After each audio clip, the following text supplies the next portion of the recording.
So at this time we are showing that we've installed the starter dowel plate, the new pilot bearing, and the new flywheel.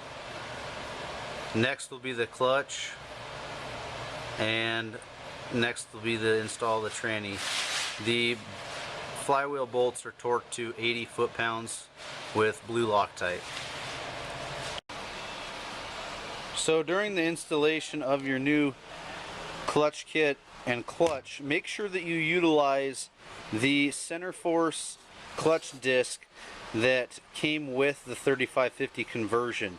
Do not use the clutch disc that came with the stock clutch kit if you are purchasing a stock clutch kit with the conversion.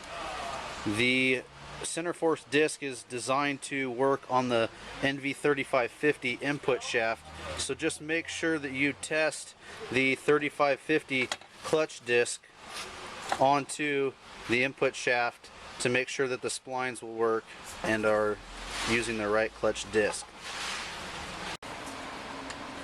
The next step in this 3550 kit install will be preparation under the body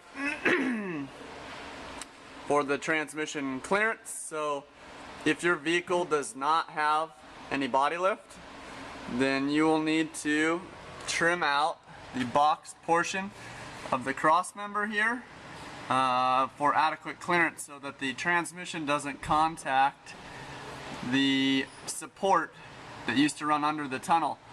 It's fine to leave the winged portion that's spot welded to the tunnel cover assembly.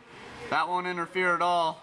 You just need to remove the box section throughout the top and then down each side about 2.5 to 3 inches for proper clearance. Once that has been done, we can mark the hole in the floor to where we're going to cut out for the shifter assembly.